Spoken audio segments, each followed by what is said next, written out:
Replay, ça s'est passé sur Radio Antasia. Radio Antasia. Et oui, mes très chers enchanteurs, réveille l'enchanteur qui est au fond de toi. Nous sommes en direct pour l'Observatoire en Scorpion. Je vous souhaite une très très bonne soirée. Et c'est à vous. Merci Alina. Bonsoir à tous et à toutes. Bienvenue à l'Observatoire en Scorpion. Il est 15 heures au Québec. Il est 21 heures en Europe. Bienvenue en cette belle soirée. Nous sommes le 28 février, dernière journée de ce mois. Mais ensoleillé, et je suis en compagnie de ma chère copilote Kat. Bonsoir. Bonsoir, Maggie. Il Bon fait beau chez vous? Il fait soleil de chez soleil. On a même ouvert les fenêtres. Je me suis pris d'une espèce de bouffée de printemps à faire du ménage. Et j'ai ouvert quelques fenêtres pour aérer le tout. Il fait un peu au-dessus de zéro, donc la neige fond un peu. C'est parfait pour une journée, c'est ça, pré-printanière, pour inviter le mois de mars en ma demeure. Et qu'en est-il de ton côté, ma chère Kat? Ici, c'est gris. Il n'y a pas de soleil. Il y a eu du grésil pas mal toute l'avant-midi. Ça se trouve avec des vents, mais il ne fait pas froid. OK. Oui, quand je me suis levée ce matin, il y avait un petit frima sur ma voiture, là. Fait qu'il y avait eu comme une espèce de mini verglas, peut-être. Ouais. Donc, ça s'est rendu plus tard chez vous. C'est pour dire comment même qu'on habite loin une de l'autre. À peu près 3 heures. Hein? Ouais, à peu près. Donc, j'espère que vous avez eu une belle température en ce beau samedi à nos chers enchanteurs et enchantresses de l'Europe, que vous avez profité de cette dernière journée de février. Donc, nous allons explorer ce soir l'objet magique. On vous en a déjà parlé. Mais, veut pas, hein, d'une année à l'autre, d'une émission à l'autre, on change, on évolue. Puis, on avait envie de revisiter cet espace-là, de l'objet, de se rappeler certaines choses, d'aller dans d'autres petits sentiers aussi de réflexion. Hein. Donc, nous allons explorer cette avenue ce soir ensemble. Nous vous invitons aussi à rejoindre le chat sur le site Internet de Radio Antasia. C'est très facile. Nous allons lire, interagir avec vous. Vous pouvez commenter.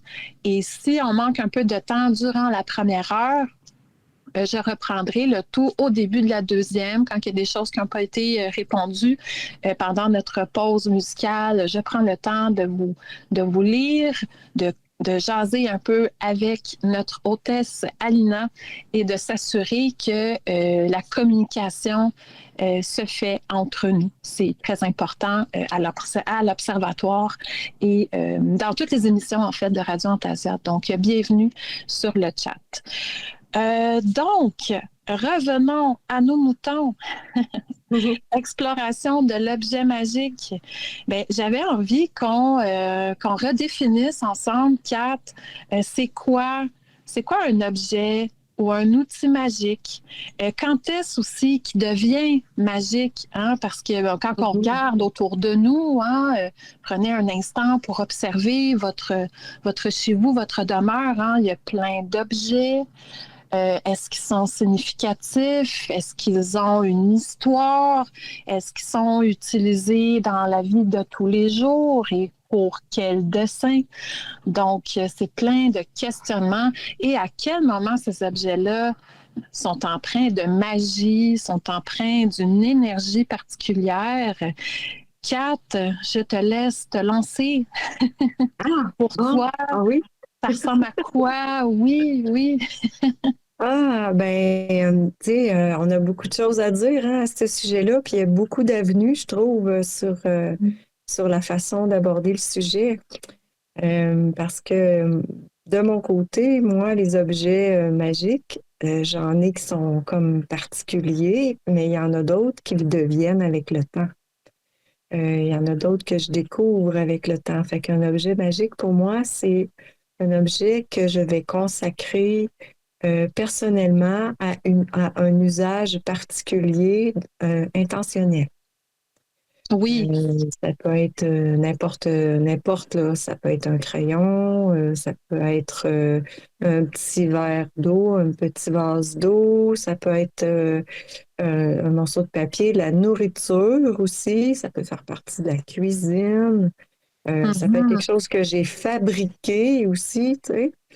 Fait que, ben, c'est ça, c'est de transporter aussi la magie à travers le temps, de trouver aussi des fois des choses qui font partie de la famille, puis qui ont traversé le temps de génération, puis qu'on garde précieusement, puis qu'on porte aussi un peu les intentions de souvenirs qu'on a avec ces gens-là pour se porter dans l'inconscient puis dans le conscient.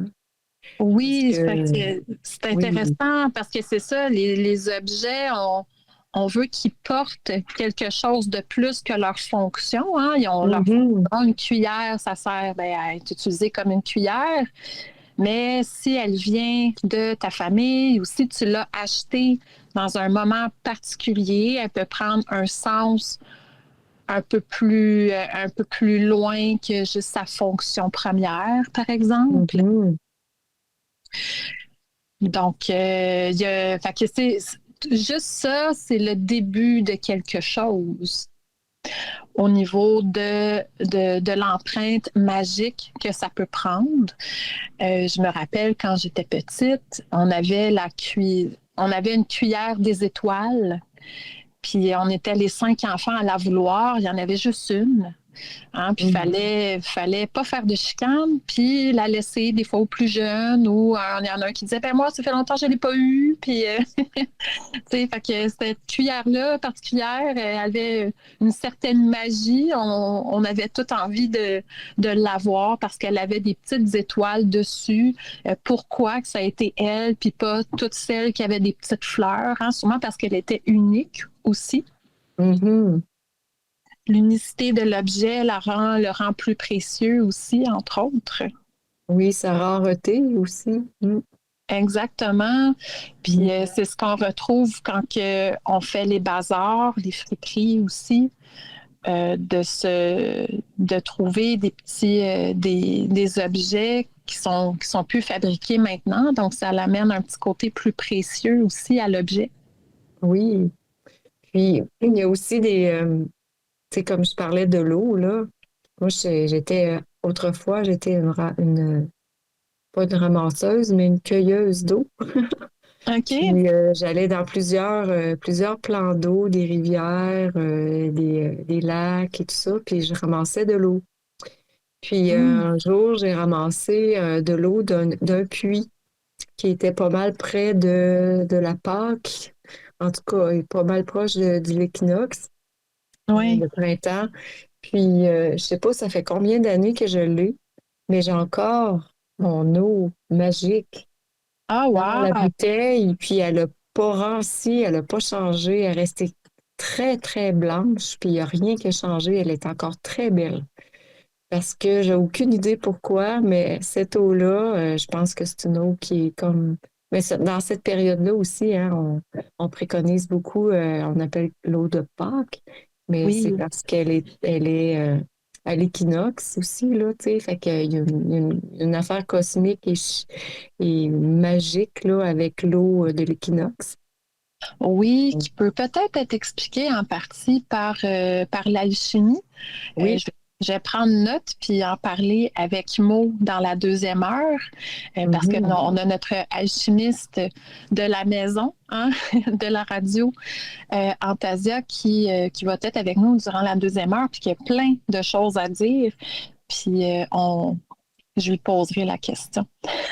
Mais je pense Ouais. que oui, il y a peut-être une raison qui peut être expliquée du moins par l'alchimie, mais en dehors de ça, il y a quand même dans la croyance, dans la croyance chrétienne, hein, il y a des croyances autour de Pâques et de l'eau de Pâques qu'on peut aller ramasser à ce moment-là, qui a des propriétés, pour ne pas dire magiques ou divines.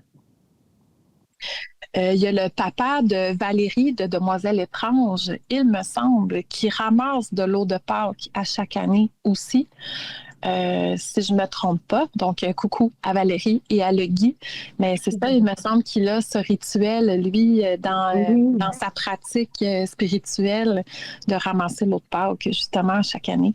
Donc, pour dire des fois, sans nécessairement, c'est ça, pratiquer, être croyant, être spirituel. Parfois, il y a des gestes comme ça que même si c'est empreint, mettons, de chrétienté, ça ne veut pas dire qu'il faut pas le faire parce qu'on n'est pas nécessairement absolument croyant, mais on reconnaît, hein, quand on est des êtres spirituels, on reconnaît au travers des cycles, des saisons, des rites qui ont été appliqués par beaucoup d'humains avant nous, qu'il y a une raison à chaque chose. Donc, au-delà de la religion, on peut reconnaître des gestes qui sont empreints de quelque chose qui fait du sens pour nous. Puis l'eau de Pâques, je pense, en fait partie. Oui, mais c'est très intéressant, par exemple, pour l'eau de Pâques. Là, je sais que c'est une question de magnétisme là, à cause de l'équinoxe, justement, parce que c'est au centre, le soleil est au centre. En tout cas, c'est comme plus. Puis à l'automne, l'équinoxe d'automne, c'est le contraire, mais l'eau est aussi pure, tu sais. Fait que, en tout cas, oui, il y a des gestes qu'on pose, puis qui sont nécessairement dans nos croyances, puis qui deviennent aussi des fois des habitudes. Oui. Mais, tu sais, j'avais quand même mon petit vase pour ramasser l'eau. Tu sais, j'ai tout le temps le même petit vase pour ramasser de l'eau. Fait que, puis après ça, je l'amène chez moi, puis je la transfère de contenant. Puis, tu sais, c'est tout un rite intentionnel, si on peut dire, là, qui devient Oui, magique dans le fond. exactement. Donc, tu as des objets autour de ce rite-là que tu fais à chaque année. Donc, tu as des objets qui ont une fonction au niveau de ce rituel-là en particulier. Donc, le fait de le faire à chaque année aussi, hein, ça l'imprègne, ces objets-là, de cette énergie particulière-là aussi. Donc, c'est très beau. Ça nous amène dans ce petit côté mystique-là, là, des objets, puis de la signification qu'ils peuvent avoir dans nos vies, puis dans nos habitudes. Et aussi d'essayer de voir pourquoi qu'on choisit cet objet-là, tu sais. Oui, tout à fait, tout à fait. On choisit en quelque part d'y accorder une importance, puis des fois, c'est quelque chose qui c'est ça, un petit symbole ou un moment aussi, quand on trouve quelque chose à un certain moment, on dirait que c'est un peu comme une convergence qui se manifeste, puis ça fait du sens pour nous, hein. Donc, c'est un peu comme ça aussi que les énergies communiquent avec nous, hein. Elles n'ont pas le même langage que nous, donc elles utilisent plein d'autres manières, viennent à notre rencontre, même au travers de l'objet, je trouve, à certains moments aussi. Moi, j'ai deux objets dernièrement qui ont été invités à ma demeure.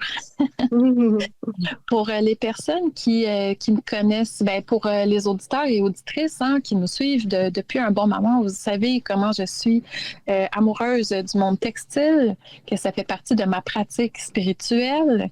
Et donc, ça fait longtemps que j'ai le désir d'avoir un deuxième rouet chez moi, un rouet particulier, donc qui est d'origine québécoise et qui est plus ancien.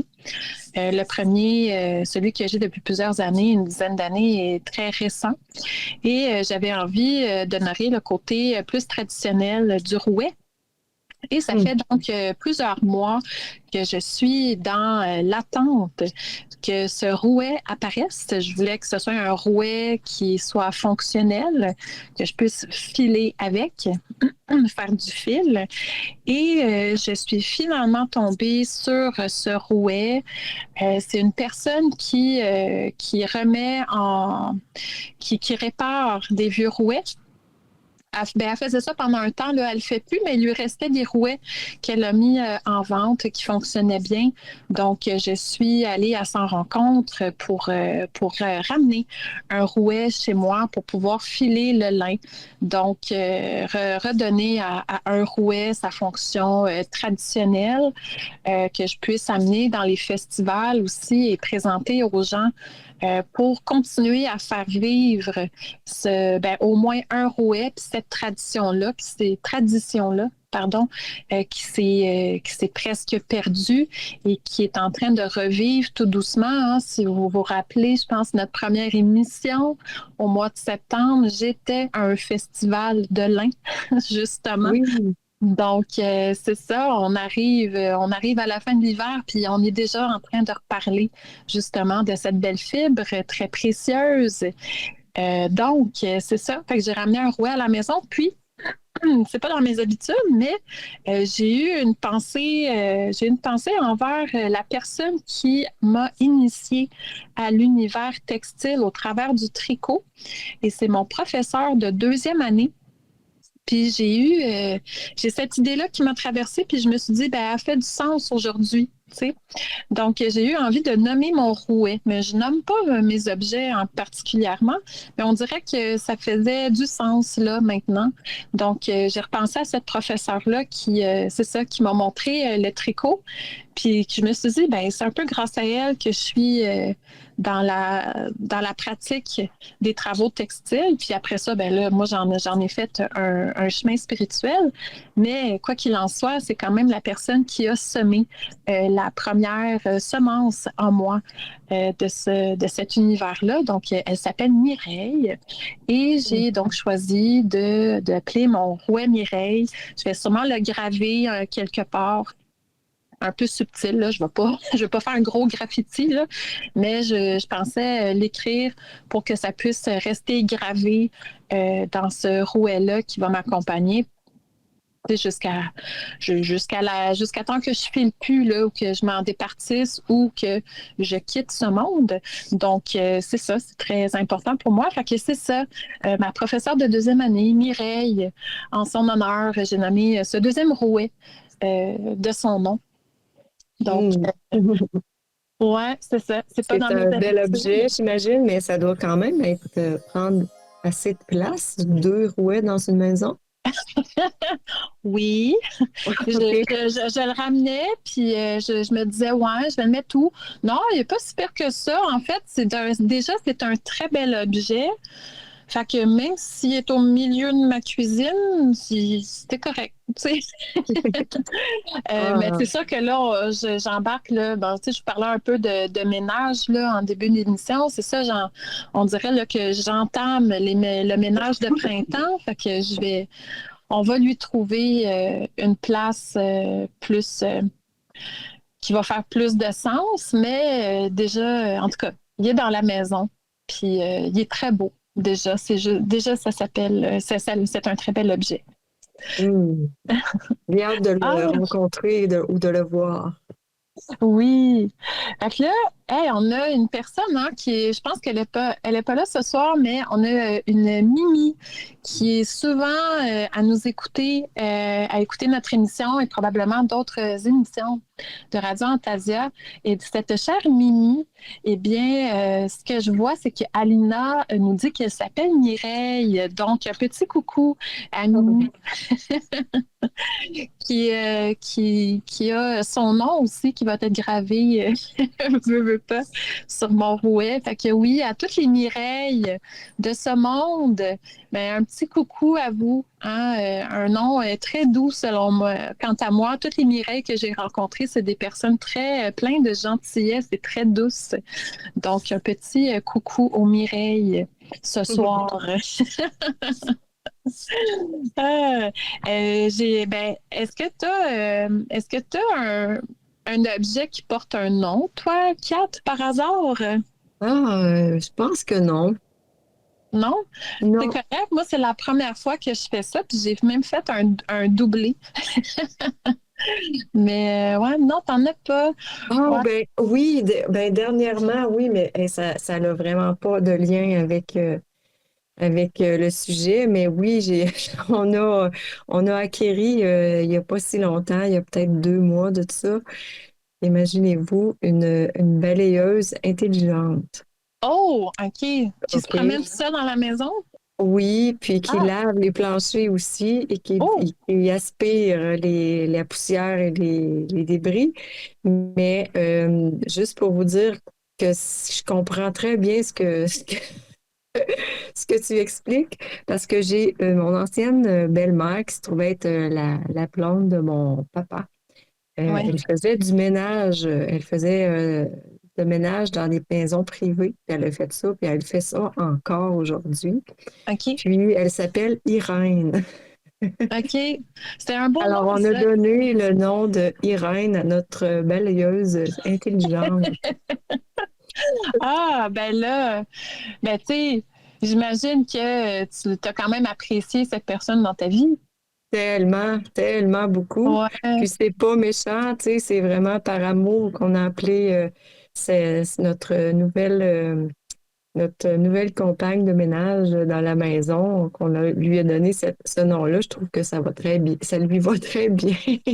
Oui, ben tu sais, Oui, en même temps, c'est ça, c'est sûr que là, on raconte ça comme ça peut faire comme ben là, tu sais. Mais en même temps, il y a un sens à ça, tu sais. ben Puis oui. c'est pas nécessairement pour rire de la personne, quoi que ce soit. Justement, ça peut être de l'amour avec une pointe d'humour. Puis ça, c'est important d'avoir ça dans nos vies, hein. Ben oui, ben oui. Puis de toute façon, elle le sait. Elle le Elle sait, le je sait. lui ai dit, tu sais. Fait qu'elle Oui, a trouvé ça OK. très drôle. Bon, Fait en que, plus. ouais, c'est Oui. ça. Mais tu vois, c'est drôle comment des objets, des fois, peuvent faire partie de la maison, puis tu sais, on dirait que des fois, les objets s'ancrent Oui. dans notre espace, puis ils deviennent comme un peu essentiels à notre quotidien, à notre train-train de vie. Tu sais, Exactement. tu sais, je parle de la balayeuse parce que tu m'as demandé si j'avais donné un nom à un objet, mais tu sais, j'ai des cuillères de bois, comme je t'expliquais lorsqu'on s'est parlé, des Mhm. simples cuillères de bois pour cuisiner qu'une amie a gravé un signe, un symbole de l'infini dessus, puis d'énergie, tu sais. Puis quand je la prends, quand je les utilise, j'ai une pensée pour elle. J'ai une Oui. pensée magique aussi de cuisiner avec de l'énergie commune, tu sais. Fait que, ouais. Oui, c'est de choisir cette cuillère-là. Tu sais, c'est comme, ah, j'ai besoin d'une cuillère. Puis là, c'est comme, ah, je vais prendre elle aujourd'hui. Puis là, c'est comme, tout de suite, on se sent plus comme dans un acte magique. Oui, tout à fait. Tu sais. Oui. Puis des fois, on peut ne pas avoir envie de, tu sais. Puis, Mhm. fait que je trouve ça, tu sais, c'est ce qui est beau dans l'objet quand on y accorde une importance dans notre vie de tous les jours, c'est que c'est ça, ça va nous ancrer selon notre besoin du moment. Puis c'est parfait comme ça, tu sais. Je trouve que ça approfondit notre manière d'interagir avec le monde, tu sais. Ah Je oui, pense tout que à fait. si on s'habitue à une certaine présence dans notre environnement, à s'entourer d'objets plus significatifs, ben, je trouve que ça l'enrichit notre sphère immédiate. Puis je pense que quand on va chez les autres, hein, quand on rentre en interaction avec d'autres espaces de vie, ben on devient un petit peu plus sensible, hein, à l'espace de vie des autres aussi. Euh, Tellement. Mm. je trouve c'est comme une espèce, c'est c'est comme un effet boule de neige là. Hein, ce qu'on fait pour soi, chez soi, là, ça s'ouvre vers le monde. Donc, Mm. je trouve ça chouette. Puis, ça m'amène aussi, ben, tant qu'il a parlé de ça, hein, on parlait un peu,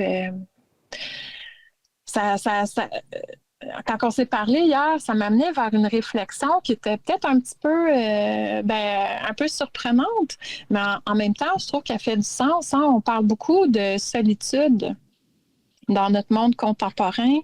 Mhm. Puis, l'air de rien, en prenant conscience des objets qui nous entourent, puis de comment on s'entoure au niveau des objets, puis des souvenirs qu'ils peuvent porter, je trouve que c'est pas nécessairement un remède à la solitude, mais d'avoir un espace qui fait du sens, dans lequel on vit, alimente ou limite un peu ce sentiment de solitude. Tu sais, quand tu te sens seul puis que tu es dans un espace vide, blanc et morne, mon Dieu, tu te sens encore plus seul. Mais quand tu as des objets significatifs, ton esprit se trouve à être occupé ici et là de ce que les objets portent. Hein?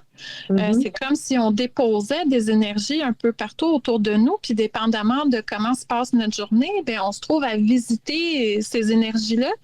Puis, veut pas, il y a une espèce d'échange qui se fait. Puis, dans notre mental, ben, tu sais, c'est une journée tu te sens un peu moins bien, mais que là, tu te mets à cuisiner, puis que là, tu prends la cuillère, justement, que ton ami t'a fabriquée, et là, tu penses à elle, puis là, tout d'un coup, ben, peut-être que ça va te donner l'idée de communiquer avec elle. Ou ça va te donner, hey, c'est vrai, j'ai dit à telle autre personne que je pourrais peut-être appeler telle autre personne. Ou, tu sais, ça nous amène ça nous guide dans des pensées, je pense, qui peuvent nous mener vers quelque chose d'un peu plus positif. C'est sûr qu'il y a des objets nostalgiques aussi, mais ouais, c'est ça. Je pense qu'il y a un côté positif par rapport à la solitude qu'on peut ressentir, à comment qu'on s'entoure au niveau des objets puis de ce qu'ils portent. Oh oui. Et le fait aussi qu'on soit des fois seul à s'en servir aussi, c'est comme un privilège, là. Mhm.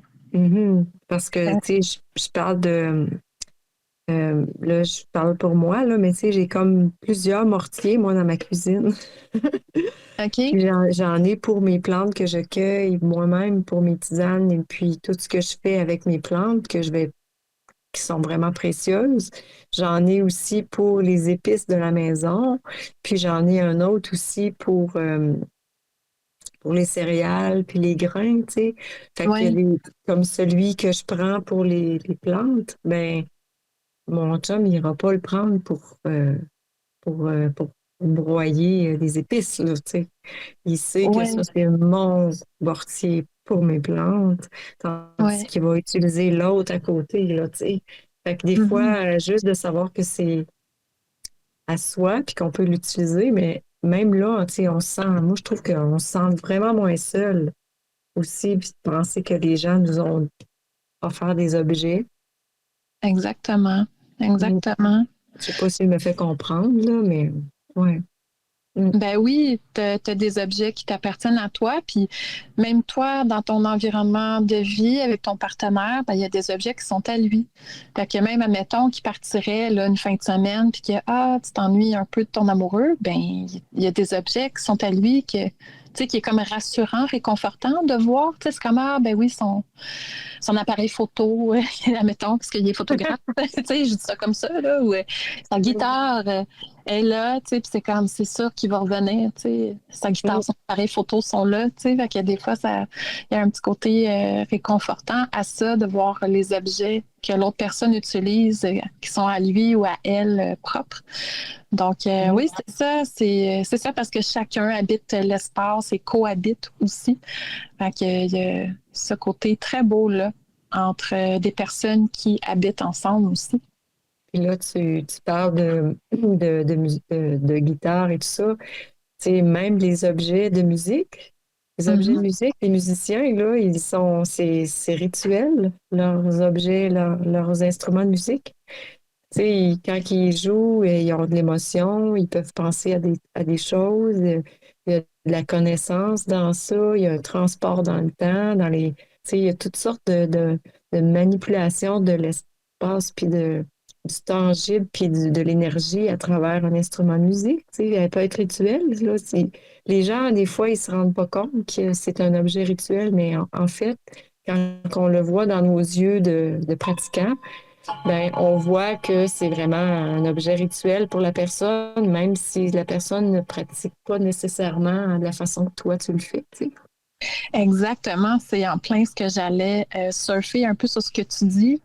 Puis ça, c'est Mo qui m'avait confié ça parce il est musicien. Puis il y a c'est pas tous les musiciens qui sont nécessairement spirituels, hein, c'est comme dans tout. Mais il y en a qui, dans des moments de jam ou de musique ou de moments de spectacle où est-ce que tu sens qu'il y a comme quelque chose qui se passe, ben même les personnes qui sont pas particulièrement spirituelles sont capables de ressentir et de reconnaître ces moments-là. Hein, c'est juste qu'ils vont pas y prêter un côté spirituel, mais reconnaissent qu'ils vivent quelque chose de particulier avec les personnes, avec les gens qui écoutent aussi. Sont capables de, c'est ça, reconnaissent ce moment particulier-là aussi. Donc, oui, tout à fait, ça peut transporter, ça, plein de manières d'être transporté. Puis, ça brise les barrières dans le sens que peu importe qu'est-ce que tu crois, ben, à un moment donné, en tant qu'humain, on est capable de tout ressentir la même chose. C'est au-delà de la croyance. Ouais, puis tu sais, comme quand je fais des tisanes, ben, je me suis déjà fait dire souvent que c'est de prendre une tisane ici avec moi, avec les tisanes que j'offre, là, tu sais, que c'est pas pareil comme prendre une tisane chez elle. Tu sais. Il y en a qui me partagent puis qui me confient ces choses-là, dire que c'est le fun de venir prendre des tisanes avec toi, là, tu sais, parce qu'il me semble qu'ils sont bonnes, sont meilleures, sont réconfortantes, puis il y a toujours quelque chose autour, mais tu sais. Moi, je le sais, là, quand que j'ai ramassé mes plantes, puis que que je les ai mis tous ensemble, faire un beau mélange, puis que j'ai décidé de les broyer pour les saveurs et tout ça. Tu sais, je sais qu'il y a de la magie en arrière de ça, mais pas nécessairement la personne avec qui je la bois. Là, tu sais, ceux qui me connaissent, oui, mais ceux qui c'est comme des connaissances ou des personnes qui viennent en visite. Tu sais, il y a toujours un petit quelque chose qui fait que il y a quelque chose en arrière là, qui est comme le musicien avec son instrument de musique qui peut transmettre un auditoire. Tu sais. Exactement. On est capable de reconnaître qu'il y a un moment particulier qui se passe avec certaines personnes avec qui on va passer du temps. Puis c'est ça. Donc, toi, c'est les moments tisane. Ouais, Avec les personnes qui vont à ta rencontre. Oui, moi, je me rappelle qu'on a partagé une petite limonade ensemble. Oui, une limonade de lilas. Oui, ah oui, c'était vraiment chouette. Je pense on s'est comme juste vu comme un 30 minutes, mais c'était super important pour toi. Puis moi, j'étais comme, wow, on en a amené. Tu sais, j'étais consciente que tu avais fait ta limonade. Puis là, en plus, tu avais voyagé un bon 3 heures de chez toi là, pour être dans mon patelin, puis de trouver ça important de passer, même si c'était un petit 30 minutes, pour qu'on partage une limonade. Donc, ça m'avait vraiment touchée. Fait que, ouais, c'est ça. Il y a des trucs particuliers comme ça qu'on fait qui peut avoir l'air un peu fou, mais qui nous touchent, puis qu'on se rappelle de part et d'autre. Puis de l'apporter chez toi, là, tu sais, la limonade, c'est là qu'elle est devenue magique parce que je l'ai partagée, tu sais. C'est un partage aussi d'émotions, de sentiments, d'énergie tout court, là, tu sais. Oui, exactement. Exactement. Que t'as eu, c'est ça, tu l'as fabriqué, puis tu as eu cette intention-là en partant de chez toi, puis t'es allé jusqu'au bout, puis c'est ça, on l'a bu ensemble. C'était vraiment chouette.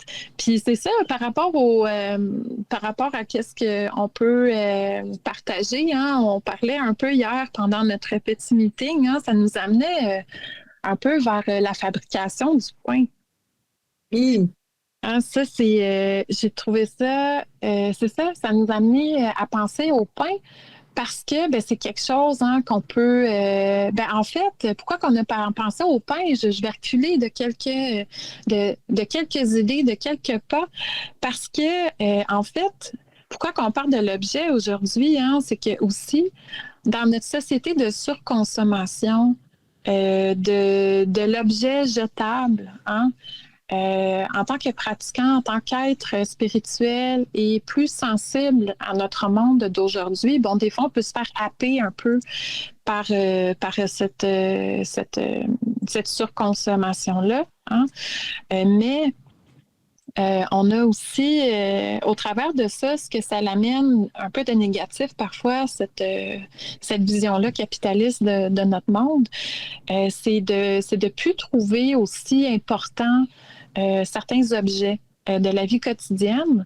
Je pourrais juste parler, mettons que j'ai besoin de la corde.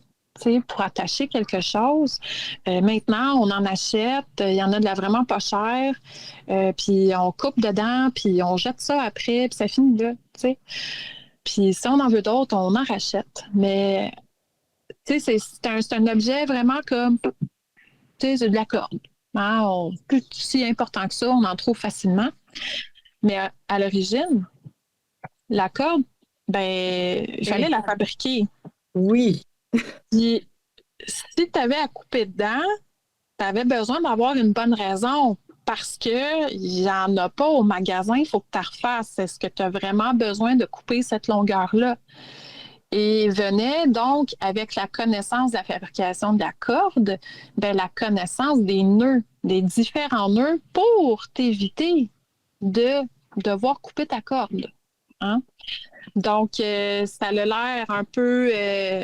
c'est un objet qu'on peut facilement jeter aujourd'hui, mais c'est un objet qui porte des connaissances beaucoup plus élaborées qu'aujourd'hui. Où est-ce qu'on fait des nœuds de base, puis on coupe, puis on jette facilement. Fait que ça, c'est un exemple. Puis, ben, ce qu'on avait parlé aussi, c'est du pain. Hein, parce que c'est quelque chose qu'on mange puis qu'on partage. Mais c'est ça, maintenant, on peut aller à l'épicerie, puis on achète du pain. Je peux l'avoir carré, blanc, brun, multigrain, un seul grain, toutes les sortes que je veux. Je peux aller à la boulangerie où je peux me servir de pain qui est fait de manière industrielle. J'ai même déjà travaillé dans une boulangerie industrielle. Je vous dirais que c'est pas là que je retournerais si je devais me retrouver un travail. Donc, c'est très loin de la fabrication maison, tu sais. Mais c'est ça, fait que, c'est quand même, c'est de quoi que pas mal tout le monde se nourrit, hein, le pain. Puis qu'on peut trouver plus si important que ça. Ouais, les enfants ne mangent jamais les croûtes. On ne mange pas les croûtes. On en rachète un autre, c'est tout. Mais si on fait un pas en arrière, puis qu'on se dit, je vais essayer de faire du pain, mais là, cet objet-là qui a l'air, pas très significatif, facilement achetable, facilement jetable, qui n'a pas vraiment de connotation spirituelle ou d'une certaine importance. Mais si on se met à faire du pain, à se dire j'aimerais ça faire mon pain, juste pour voir, on s'aperçoit que cette connaissance-là est beaucoup plus complexe qu'on pense. Hein? Puis si on a... Puis moi, en tout cas, mon expérience sur la fabrication du pain, j'ai essayé de le faire par moi-même en regardant des livres ou des trucs comme ça. Puis, j'y arrivais pas. Moi, ça ne levait pas comme il faut. J'ai dû demander à quelqu'un. C'est un très bel acte magique dans ce sens-là qui, on parlait un peu de solitude un peu plus tôt, qui brise un peu la solitude aussi quand on décide de vouloir fabriquer quelque chose de nos mains. Parce que bien souvent, c'est pas quelque chose nécessairement qu'on va arriver à faire soi-même avec les livres puis les connaissances qu'on peut avoir aujourd'hui, malgré l'Internet puis tout ça. Des fois, il y a une sensibilité qui va nous manquer. Puis au niveau du pain, mais c'est un petit peu ça. Moi, je me suis retrouvée obligée de trouver quelqu'un qui savait en faire pour qu'elle puisse me montrer. Puis, fait que ça, déjà, ça a un acte communautaire. Puis maintenant, ben si je fais du pain, c'est sûr que je vais penser à cette personne-là qui m'a déjà montré. Hein? Puis une fois que j'ai cette connaissance-là, ben si quelqu'un veut apprendre à faire du pain, puis qu'elle sait que j'en fais, ben peut-être qu'elle va me le demander. Puis moi, je vais pouvoir aussi transmettre ce que je sais par rapport à la fabrication du pain. Donc, on prend le pain comme exemple, mais c'est ça, au niveau de la fabrication, d'apprendre à fabriquer, parce qu'on parle d'objets, hein, on parle d'objets achetés, quoi que ce soit, mais il y a la fabrication aussi. Mais ça brise l'isolement, la solitude aussi qu'on peut vivre parce que ça nous oblige, ça nous donne une espèce pas de mandat, mais on doit trouver des réponses. Hein? On doit aller au bout de cette quête. Veux pas, hein? Quand on veut fabriquer, construire quelque chose, ben, on rentre dans une quête initiatique. La fabrication du pain, ça a l'air niaiseux comme ça, mais ça ne l'est pas. Hein? C'est reprendre un peu le contrôle sur notre capacité à être capable de s'occuper de soi-même, aller au-delà. Tu sais, si un jour il n'y a plus de pain dans les magasins, mais toi, tu vas être capable d'en faire ou juste prendre conscience de, ben aujourd'hui, je ne vais pas aller en acheter un, je vais le faire moi-même pour partager avec les gens que j'aime. Moi, à chaque fois que je vais dans la famille ou chez des amis, puis que quelqu'un amène quelque chose puis dit « je l'ai fait moi-même hein, », tout le monde fait un beau « oh ». On est tous conscients du temps que la personne a mis pour faire tout ça. Puis ça met une énergie un peu plus, encore plus conviviale parce qu'on sait qu'on va goûter à quelque chose qui a été fait, que quelqu'un a pris du temps à faire. Oui, puis c'est précieux aussi tout ça parce que quand, tu sais, hier, on parlait aussi de quand on fait du pain, là, puis qu'on veut qu'il se garde sans qu'il se gaspille, tu sais, puis qu'on l'a fabriqué, on va en prendre soin aussi, notre pain, là, tu sais, on va s'occuper à bien l'emballer pour pas qu'il sèche, on va pas le laisser moisir, on va le laisser sécher, tu sais, on va vouloir prendre soin de ce qu'on a fait pour pouvoir en profiter et pas être obligé de mettre toute cette intention-là, puis ce temps-là qu'on a fabriqué quelque chose de nos mains avec conscience, tu sais, de ne pas être obligé de l'envoyer au compost ou carrément à la poubelle, tu sais. C'est sûr qu'on peut le récupérer et donner à certains petits animaux, des choses comme ça, mais tandis que du pain commercial, on dirait que c'est comme plus facile de dire, bah, quand il sera plus bon, on va laisser au compost, mais c'est moi qui le fais. Je veux le manger jusqu'à la dernière tranche, là.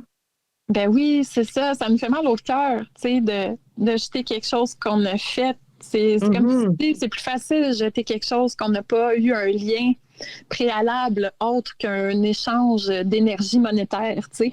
Oui, des fois, oui, hein, je veux pas.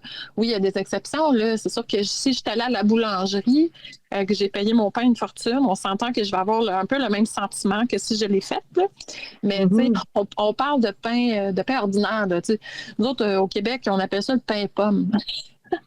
Le fameux pain blanc, bien blanc, là, est très moelleux.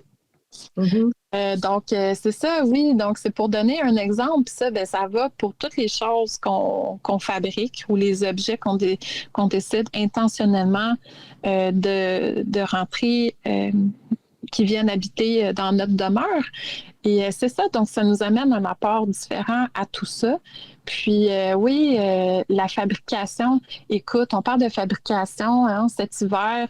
Je me donne toujours comme but de fabriquer beaucoup de choses pendant mon hiver. Puis là, ben, on est la dernière journée de février et j'ai toujours pas tout fabriqué ce que je voulais. Je suis en train de fabriquer, je suis en train de tisser une ceinture. Puis là, ça fait 2 fois que je la défais, puis je dois encore la redéfaire. Dans la séquence de tissage que je fais toujours des erreurs. Fait que là, c'est ça, mais je dois la défaire encore une fois. Puis c'est. Fait Fait que c'est ça, je vais faire ça peut-être en fin de semaine, la redéfaire. Puis je pense que là, je vais bien l'avoir. Là, il y a comme un échange de fils que je faisais pas. C'est ce qui fait que le dessin sort pas comme je voudrais.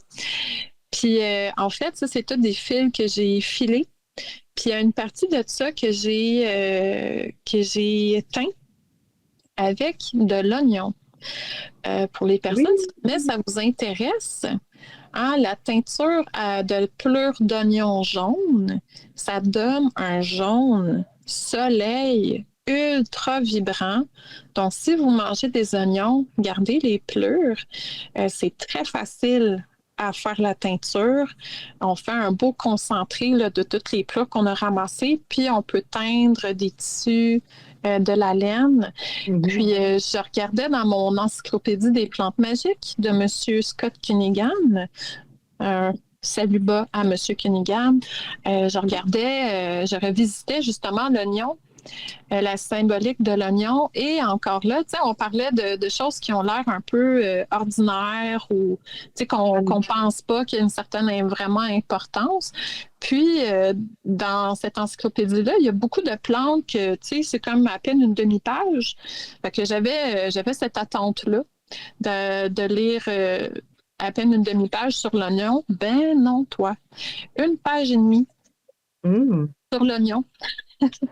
Donc, tu sais, déjà, moi, c'est sûr, c'est jaune, hein? Fait qu'on se dit, bon, il y a un côté solaire bien évident, assez vif, vu la couleur de la teinture que ça donne, hein? Chacun regarde un peu les plantes d'une certaine manière pour s'imprégner déjà de l'énergie que ça peut avoir.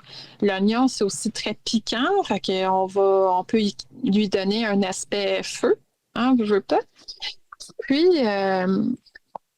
donc, j'ai été lire un petit peu sur ses usages. Puis, j'étais très impressionnée. Fait que j'avais choisi de faire, c'est pas ma couleur préférée nécessairement le jaune, mais j'avais envie de fabriquer une ceinture solaire. Puis, le jaune, pour moi, c'est le plus facile à teindre. Fait que quand j'ai été revisiter ça tantôt, j'étais comme impressionnée, c'est ça, de lire justement une page, pratiquement 2 pages sur l'oignon. Oui, ça fait une belle couleur. J'ai déjà tendu des morceaux de lin et coton avec de la pelure d'oignon.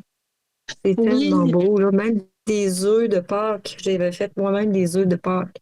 Je les avais je les avais fait bouillir dans de l'eau d'oignon, puis et c'était venu, là. C'est beau. C'est comme un peu ocre jaune. C'est vraiment beau. Oui, c'est ça. C'est pas délavé du tout, là. C'est flamboyant comme jaune. Un peu difficile, moi, sur les couleurs jaunes, même si c'est notre couleur de naissance, hein, Cap.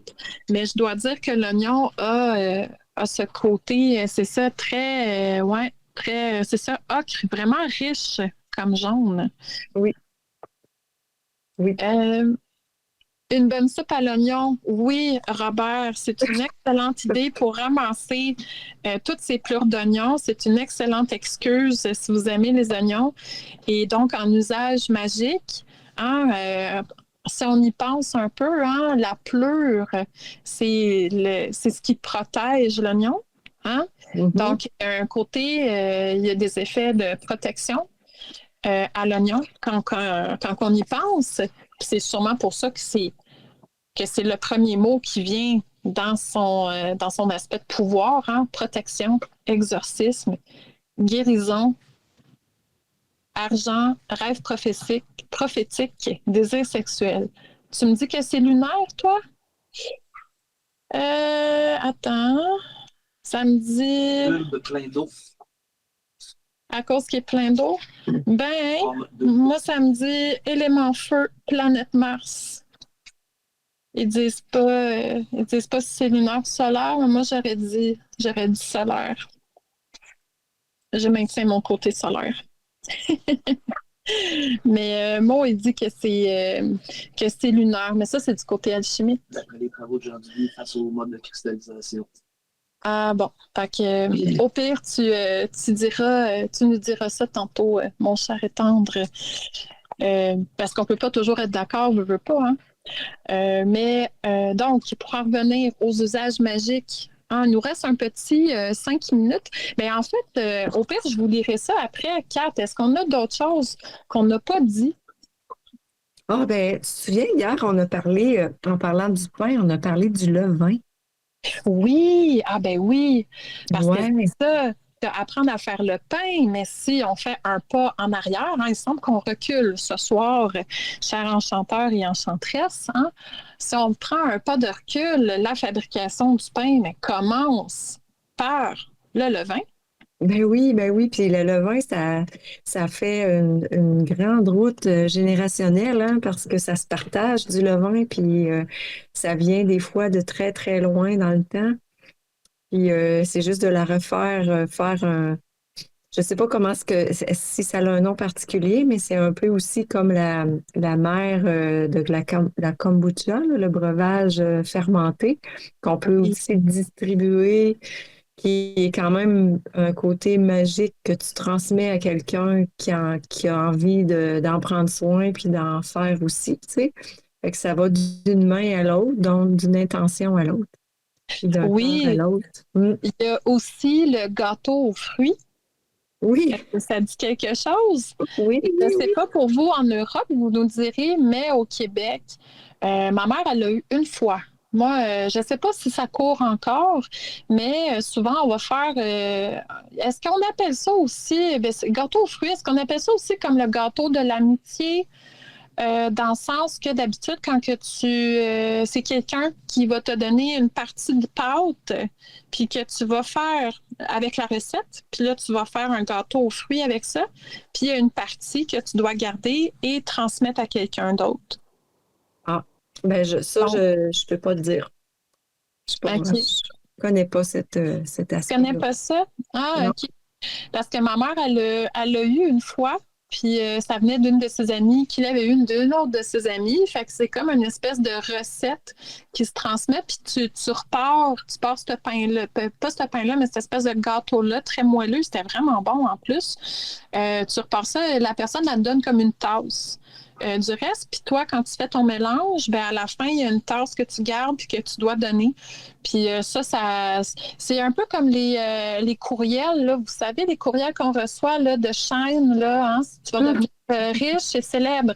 Si tu partages ça à 10 personnes, mais là, c'est plus joyeux que ça. Hein. Tu t'engages à faire le gâteau et à partager la recette, puis une tasse du gâteau que tu as fait de la pâte à une autre personne pour que ça continue comme ça, puis on se partage la prospérité comme ça. Donc, il y en a qui parlent de brioche. Ah, Oui, une brioche ou le clafoutis, mais pas du pain. En tout cas, au pire, on ira lire pendant la pause. Mais oui, c'est ça. Donc, l'espèce de partage, ouais, de la base, d'une base pour fabriquer par la suite, c'est ça, le pain, donc le levain. Je pense qu'en Europe, ça doit être encore plus ancré qu'ici au Québec. Peut-être certaines boulangeries ont des levains qui datent de dizaines d'années facilement. Donc, c'est un peu comme le kombucha, comme tu parlais, Kat, aussi. mhm. Donc, c'est ça, par rapport à la nourriture, c'est quand même quelque chose d'intéressant de voir qu'il y a un côté c'est ça, de cultiver des levures, puis qu'il y a un aspect magique à ça. Hein? C'est de la nourriture vivante, veut pas. Puis, il y a un côté c'est ça, très magique dans le partage, dans le côté communautaire, de vouloir partager ces petites levures-là très précieuses. C'est toujours possible de repartir un levain, une levure, mais c'est toujours plus fastidieux que de juste la recevoir puis de la cultiver par la suite. Et puis on aurait tellement, mais tellement de choses à dire à ce sujet-là, là, parce qu'on pourrait en parler encore des heures et des heures, tu sais, des choses récupérées que tu peux faire aussi avec des choses qui t'ont été données.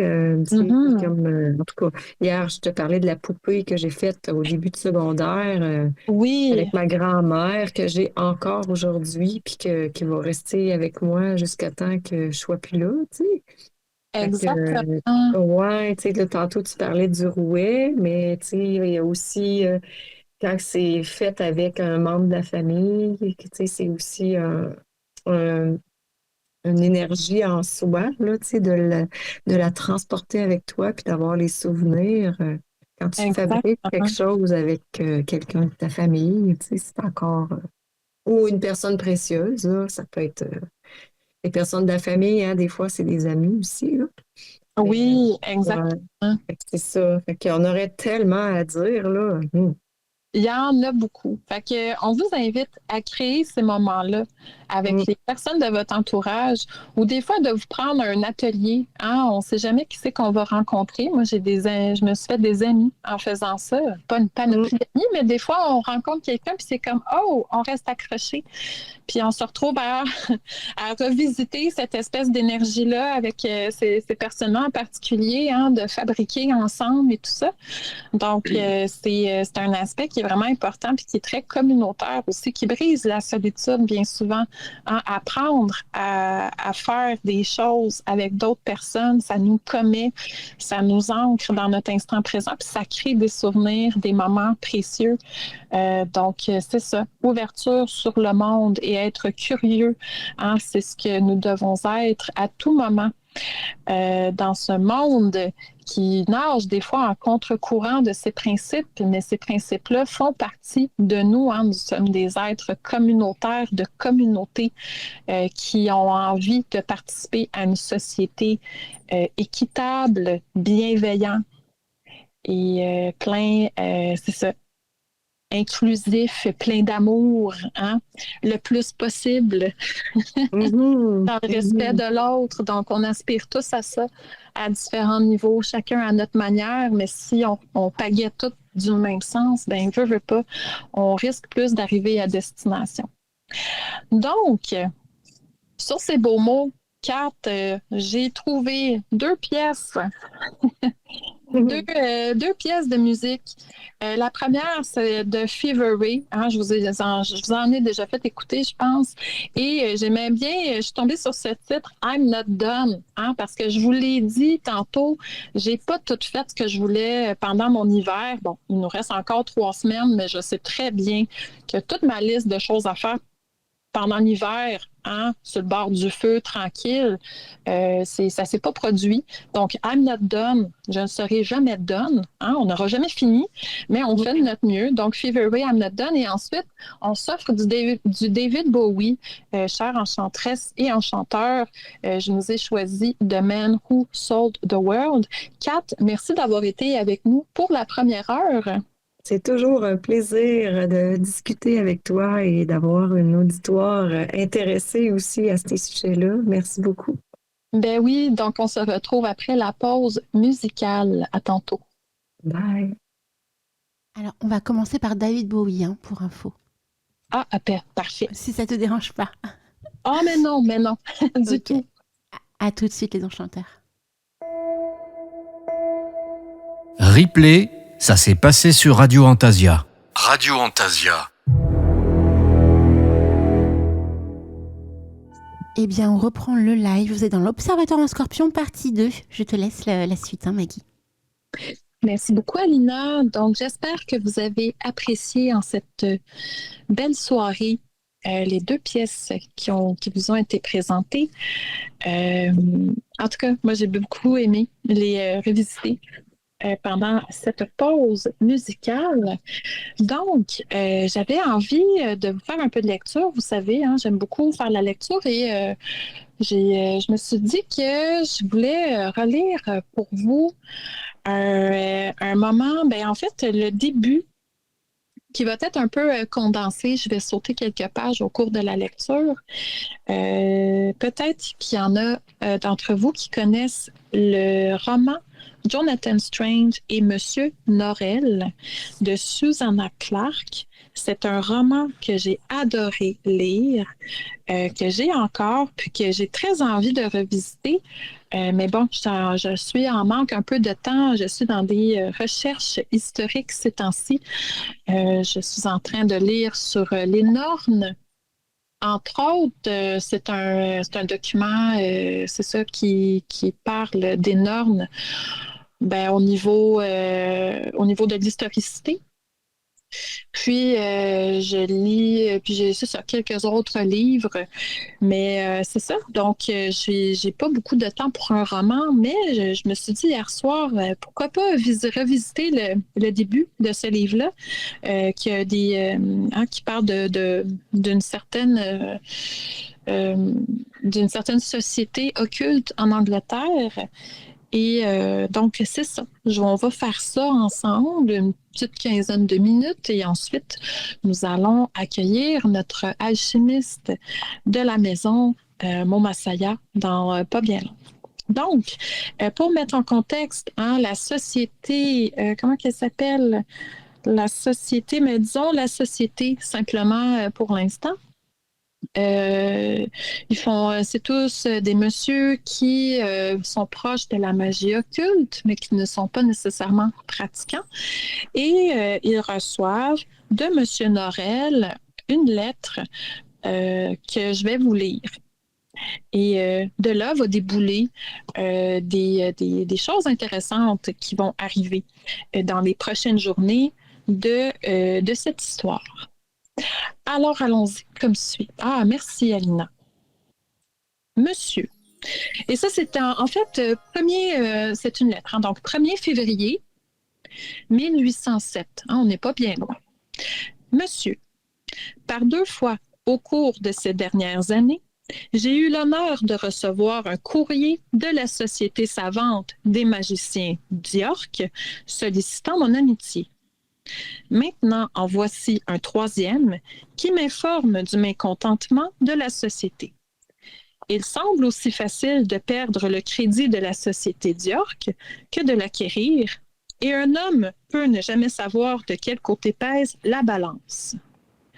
En réponse à l'accusation précise contenue dans votre message, et au terme de laquelle j'aurais exagéré mes talents et prétendu à des pouvoirs qu'il me serait impossible de posséder, je n'ai que ceci à vous proposer. D'autres peuvent attribuer naïvement leur absence de succès à quelques défauts du monde plutôt qu'à leur propre piètre savoir. Pourtant, la vérité, c'est que la magie est aussi faisable à cette époque qu'à n'importe quelle autre. Ainsi l'ai-je prouvé, à mon entière satisfaction, 1000 fois au cours des 20 dernières années. Où est donc ma récompense d'aimer mon art mieux que les autres hommes, d'étudier plus dur pour le perfectionner? Désormais, le bruit court à l'étranger que je suis un affabulateur. Mes talents professionnels sont déconsidérés et ma parole sujette à caution. Vous ne serez pas autrement surpris, je présume, que dans de telles circonstances, je ne me sente guère enclin à obliger la société d'York, en quoi que ce soit, surtout pas en vous donnant une démonstration de magie. La Société savante des magiciens d'York se réunit mercredi prochain et en ce jour, je vous ferai connaître mes intentions. Votre serviteur, Gilbert Norrell. Alors, suite à cette lettre. Tous ces mystères étaient fort désagréables. Les magiciens théoriciens attendaient, quelque peu nerveusement, de voir quel tour le magicien praticien pouvait avoir dans son sac. Néanmoins, ce que M. Norrell leur réservait n'était rien de plus alarmant qu'un homme de loi, tourisette, courbette et signé de tête, un homme de loi des plus banals, appelé Robinson, avec un habit noir et des gants de chevreau impeccables, et un document tel que ces messieurs de la société d'York n'en avaient jamais vu de pareil. une ébauche d'accord établie en conformité avec les codes oubliés depuis longtemps du droit magique anglais. M. Robinson, qui se présenta ponctuellement à 8 heures à la salle de l'étage de l'Old Stair Inn, semblait se croire attendu. Il avait un bureau et 2 commis sur Coney Street. Son visage était bien connu de nombre de ces messieurs. « Je vous avoue, monsieur, susurra M. Robinson, que ce document est largement l'œuvre de mon mandant, M. Norrell. Je ne suis pas expert en droit thaumaturgique. Il est de nos jours. Toutefois, si je me trompe, sans doute serez-vous assez aimable pour me rectifier. » Plusieurs des magiciens d'York inclinèrent prudemment la tête. M. Robinson était une personne policée. Il était si soigné, si resplendissant de santé et si content de tout qu'il brillait littéralement. Qualité qu'on attend d'une fille ou d'un ange, mais qui est légèrement déconcertante chez un homme de loi. Il se montrait très respectueux envers les gentlemen de la société d'York, car il ne connaissait rien à la magie, mais pensait que celle-ci devait être très ardue et exiger une grande concentration d'esprit. À cette humilité toute professionnelle et à son admiration sincère pour la société d'York, M. Robinson mêlait néanmoins la vanité et le bonheur de savoir que ces grands cerveaux devaient à présent interrompre leur méditation sur des matières ésotériques pour l'écouter. Il ajusta des bécicles dorés sur son nez. Les bécicles, c'est des lunettes, ajoutant un nouveau petit scintillement à son éclatante personne. M. Robinson annonça que M. Norrell s'engageait à réaliser un acte de magie à un endroit donné, à une date donnée. « Messieurs, vous n'avez aucune objection, je l'espère, à ce que mon mandant fixe la date et le lieu. » Ces messieurs n'en avaient point. « Donc, ce sera la cathédrale, vendredi en 15. » M. Robinson précisa que si M. Norrell ne tenait pas ses promesses de magie, il rétracterait publiquement ses prétentions au titre de magicien praticien. En fait, au titre de magicien tout court, et ferait le serment de ne plus jamais émettre de telles prétentions. « Il n'a pas besoin d'aller jusque-là, intervint M. Thorpe. Nous n'avons aucun désir de le punir. Nous souhaitions simplement mettre ses prétentions à l'épreuve. » Le sourire éclatant de M. Robinson s'estompa légèrement, comme s'il avait une information désagréable à leur communiquer et ne savait pas par où commencer. Attendez, renchérit M. Segundus, nous n'avons pas encore entendu la contrepartie du marché. Nous ne savons pas ce qu'il attend de nous. M. Robinson inclina la tête. Il entrait dans les intentions de M. Norrell, semblait-il, d'exiger le même engagement de tous les magiciens de la société d'York. En d'autres mots, s'il réussissait, il devrait, sans autre forme de procès, dissoudre la société savante des magiciens d'York et aucun d'eux ne pourrait plus prétendre au titre de magicien. Après tout, ajouta M. Robinson, ce serait que justice, puisque M. Norrell aurait alors prouvé qu'il était le seul vrai magicien du Yorkshire. Alors, nous allons sauter un peu plus loin. Je tourne une page, 2 pages, 3 pages.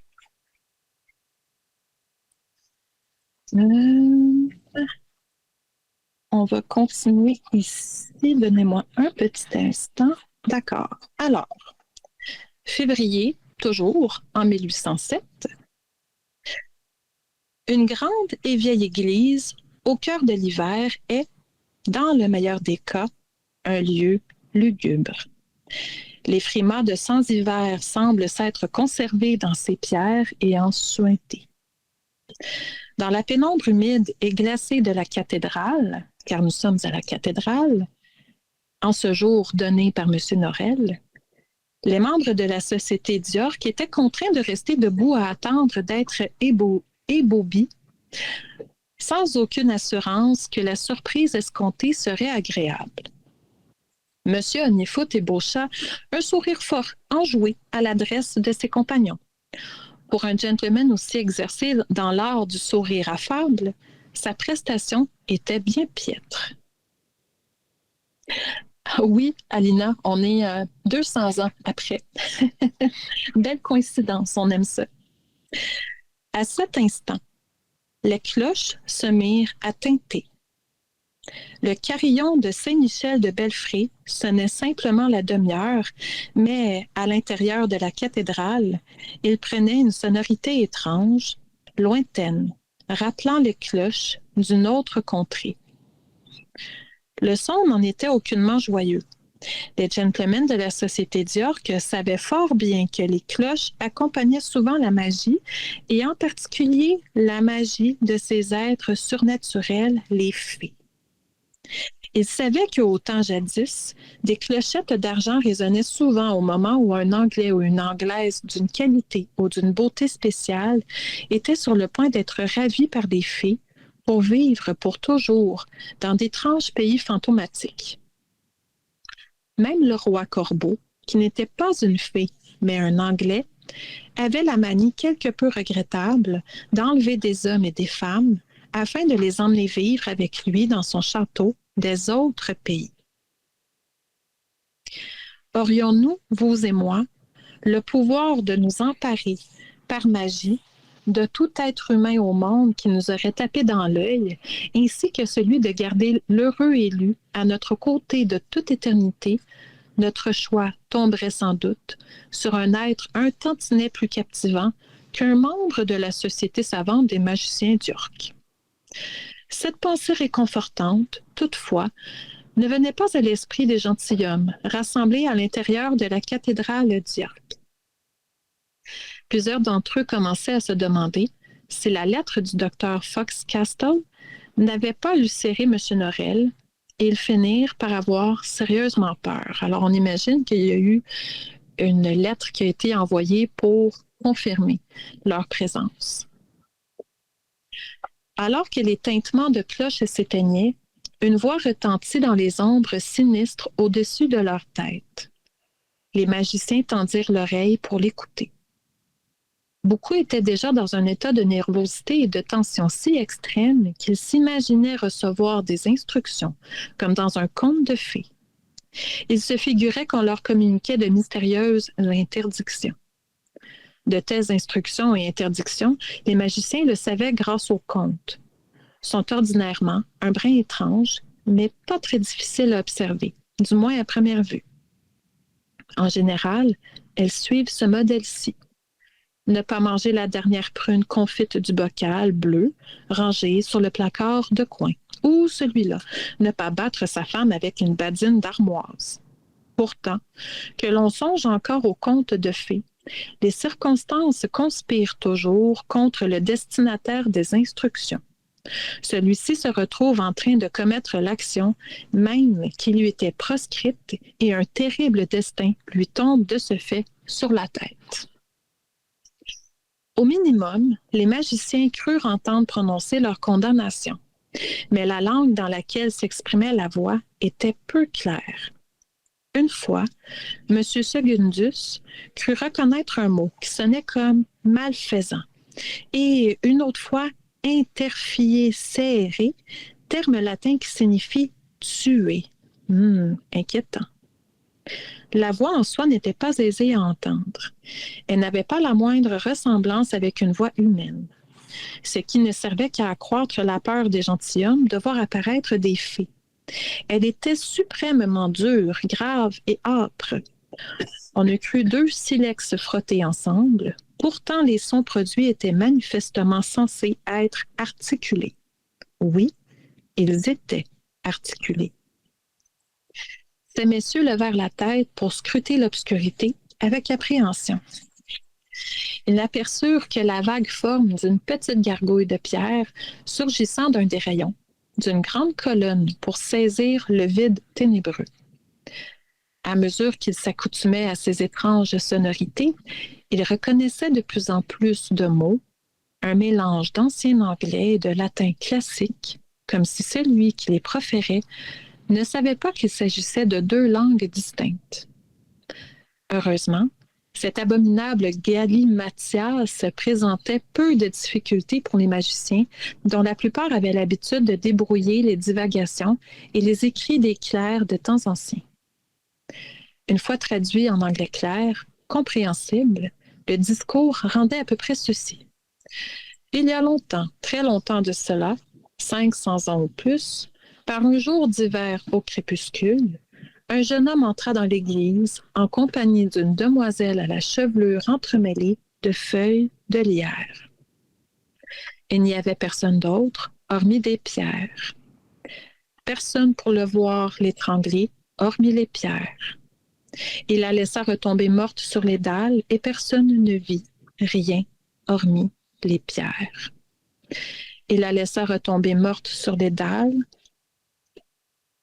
Je l'ai déjà dit, il ne fut jamais châtié pour son péché parce qu'il n'y avait d'autres témoins que les pierres. Les années passèrent et chaque fois que le coupable pénétrait dans l'église et se tenait parmi les fidèles, les pierres criaient que c'était l'homme qui avait assassiné la demoiselle aux cheveux tressés de lierre, mais nul ne les a jamais entendus. Cependant, il n'est point trop tard. Nous savons où il est enterré. Dans le coin du transept sud, vite, vite, allez quérir des pioches, allez quérir des pelles, desceller les dalles de pierre, exhumer ses ossements. Brisez-les avec la pelle, jetez son crâne contre les colonnes et fracassez-le. Que les pierres aient aussi leur vengeance. Il n'est point trop tard, il n'est point trop tard. À peine les magiciens avaient-ils eu le temps de digérer ces paroles et de s'interroger sur l'identité de celui qui parlait, qu'une autre voix sépulturale s'élevait. Cette fois-ci, la voix provenait du cœur et ne parlait qu'anglais, une curieuse variante d'anglais, truffée de mots archaïques et oubliés.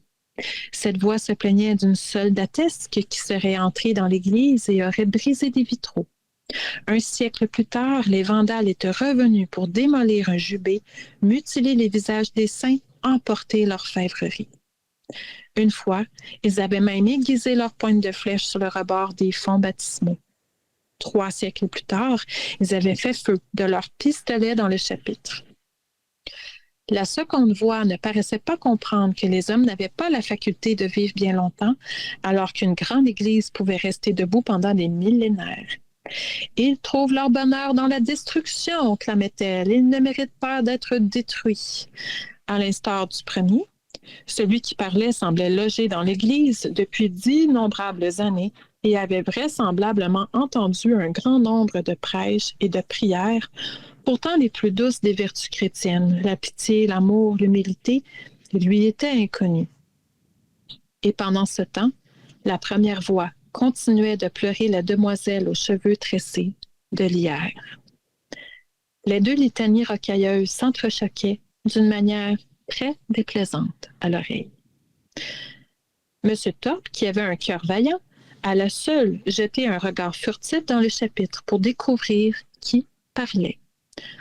« c'est une statue, » déclara-t-il. Alors les gentlemen de la société d'York scrutèrent de nouveau les ténèbres au-dessus de leur tête en direction de la première voix surnaturelle. Cette fois, très peu d'entre eux doutèrent que la gargouille de pierre en était à l'origine, car, au moment où ils regardaient, ils distinguèrent ses petits bras épais qu'elle agitait de désespoir. Puis tous les autres monuments et statues de la cathédrale se mirent à parler pour témoigner de leur voix caverneuse, de tout ce qu'ils avaient vu au cours de leur vie de pierre. Le vacarme, ainsi que M. Segundus le rapporta plus tard à Madame Plaisance, était indescriptible. En effet, la cathédrale d'York possédait maintes créatures et animaux fabuleux sculptés qui battaient des ailes. Alors, suite à tout cela, la cathédrale continue à se réveiller et à un certain moment, les statues se rendorment. Et la conclusion de tout ça, c'est que la Société savante des magiciens d'York fut dissoute et ses membres furent contraints de renoncer à la magie. Tous à l'exception de M. Segundus, pour des raisons mystérieuses. Alors, j'espère que vous avez aimé ce petit moment magique de lecture qui vous donne peut-être envie d'en lire davantage sur ce roman fabuleux. Et Lysia, qui vient de se faire piquer par un moustique, chanceuse, j'en ai encore pour quelques semaines avant que ça m'arrive. Dieu merci. Et donc, nous allons recevoir Mo pour notre moment alchimique. OK. Ma fille est à côté de moi. C'est comme, oups, il y a un petit engorgement là, autour de notre petite radio portative. Alors, Mo, bienvenue. Bonjour Maggie. Comment vas-tu? Ça va très bien, toi? Ah, mais oui, ça va très bien, très bien. Donc, oui, eh bien, je te laisse commencer. Tu me laisses comme ça? Ben oui. Simplement. Vas-y, lance-toi. Je vais commencer, on va commencer grandement, mais par une bifurcation, en fait, pour revenir au sujet de la fameuse Haute Pâques, que ça fait des années que j'entends parler. Aujourd'hui, j'ai décidé, tant qu'à. Vu qu'on en parlait. Vu que vous en parliez, puis que ça fait maintes fois que je me fais poser des questions sur le sujet, on va vous partager un grand secret aujourd'hui. Est-ce qu'on a des roulements de tambour? Pour les auditeurs qui sont là. Donc, je vais vous donner un cheminement puis une explication, mais sans donner les techniques en tant que telles. Fait que ça, c'est la partie du travail qui est tout à chacun. Donc, de mes recherches personnelles, pourquoi le lien avec cette fameuse eau de Pâques qui serait si miraculeuse, si mystérieuse, puis en plus, d'un autre côté, on sait que la Pâques est liée avec la mystique chrétienne de base, etc. Fait qu'il y a quelque chose qui moi-même, je me suis longtemps posé question du lien de pourquoi cette eau miraculeuse et ce moment de résurrection et de où est le lien parmi tout ça avec les lapins en chocolat. mais quel est ce lien? Et c'est ça, avec les œufs, etc. Tous les symboles qu'on retrouve dans l'alchimie. Les œufs très présents, le lièvre, puis cette fameuse résurrection. En fait, c'est la résurrection de la nature à ce moment-là, comme on peut se rendre compte. Puis, comme on dit souvent, l'eau est la vie.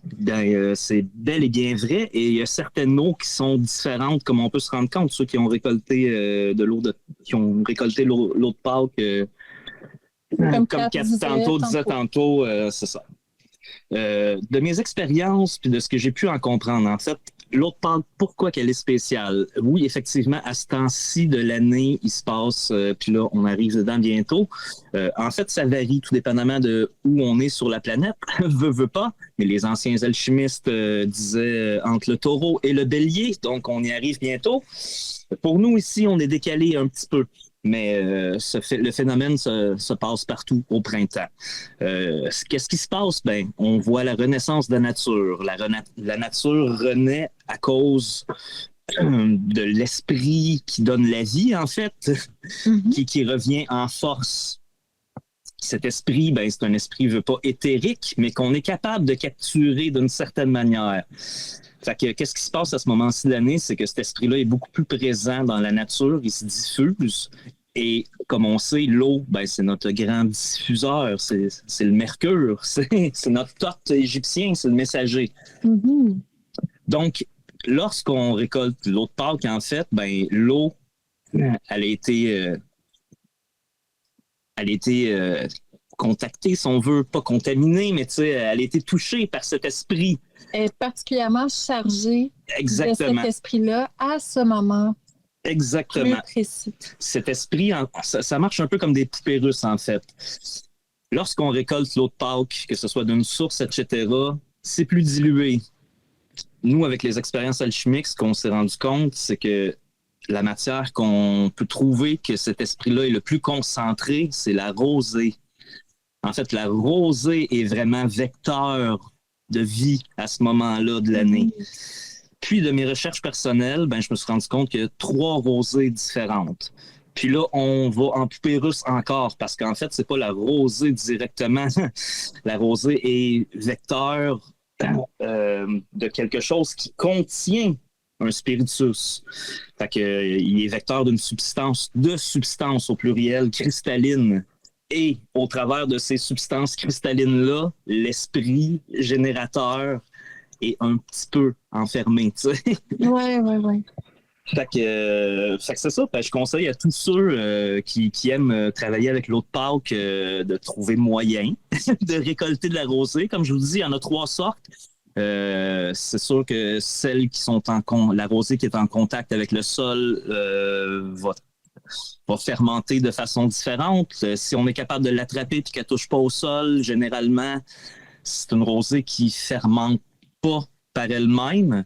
Mais pour nous, en alchimie, c'est pas un problème parce que le putréfacto, la fermentation est quelque chose de nécessaire d'une façon ou d'une autre. Oui, un peu comme qu'est-ce qu'on parlait dans le pain. Hein? Parce que la fermentation, c'est des sortes de levures. Puis ils ne sont pas nécessairement toutes négatives. Hein? On parlait du pain, du kombucha. Exactement. Dans les alcools aussi. Donc, c'est un peu... c'est ça. En fait, comme on dit... Qui fermente n'est pas nécessairement négatif. Pour nous, la putréfaction, lorsqu'elle est bien menée, c'est une clé qui ouvre des portes vers d'autres choses de plus subtiles. Mm-hmm. Alors, merci beaucoup pour ces précisions. Ça fait bien plaisir. Donc, allons dans le vif du sujet qui était le lien avec les objets magiques aujourd'hui. Oui.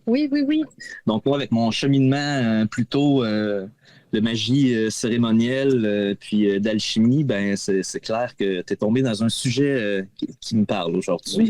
D'autant plus que tu as travaillé les objets dernièrement.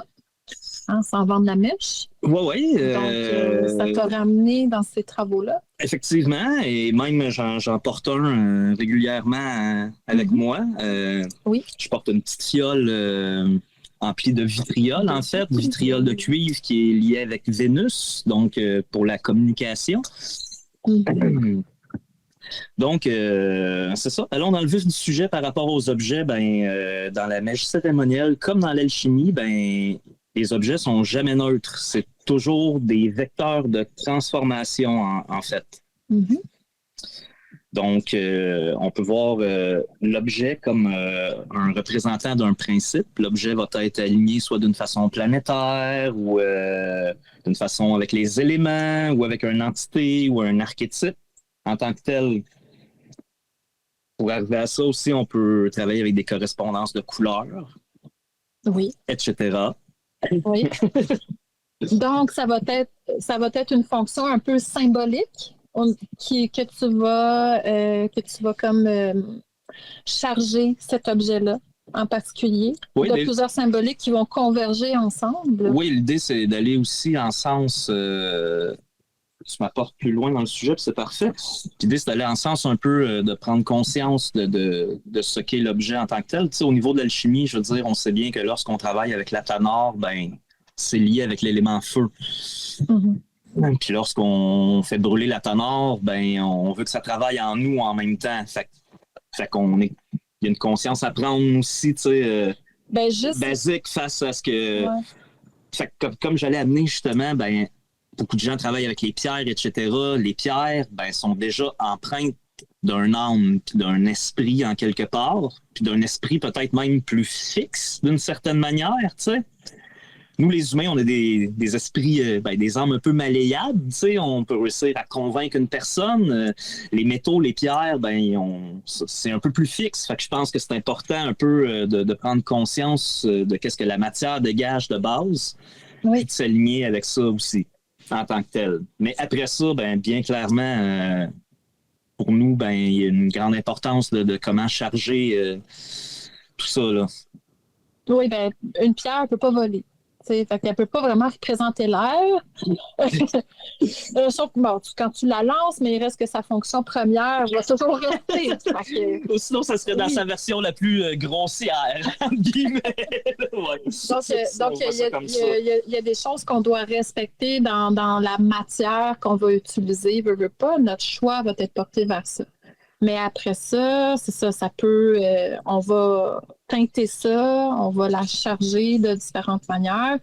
Puis là, il y a des symboles qu'on peut utiliser aussi. Exactement. Parce que là, tu as parlé des choses plus naturelles, tu sais, que ça a un lien astrologique ou planétaire, que ça a un lien avec les couleurs. Mais encore, il y a des choses que tu peux construire. Tu sais, je t'enligne un peu vers les sigils, peut-être. Donc, inventer des symboles, une symbolique aussi, autour de l'entité. Tu me ramènes à certains travaux qui ont été faits récemment. C'est sûr que, tu sais, on aime ça parler de choses qu'on a vécues véritablement. Oui, récemment, il y a eu des travaux de sigil que je suis retombé dedans, effectivement. Pour moi, le pire, c'est que ceux-là sont un peu plus futiles parce qu'un coup qu'ils sont utilisés, ben ils vont disparaître ou ils vont être oubliés. Mais sinon, oui, il y a la création de symboles en tant que tel ou l'utilisation de symboles déjà créés qu'on peut se servir pour aligner avec un objet.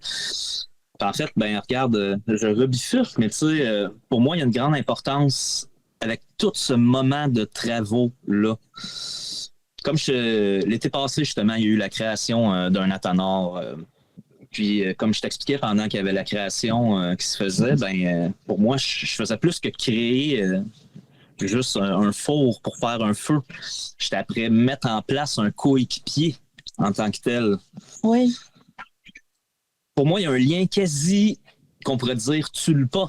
Avec les tulpas, c'est comme un peu le contraire de l'égrégore dans le sens que c'est un amas d'énergie, mais qui est fait avec une personne pour créer une entité en tant que telle. Un objet bien consacré, ça tire un peu vers ça aussi. Oui, en fait, ça part de rien.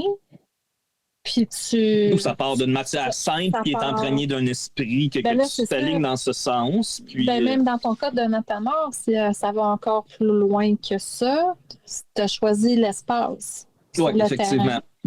Donc, juste le choix de l'espace, puis après ça, tu as la préparation de l'espace.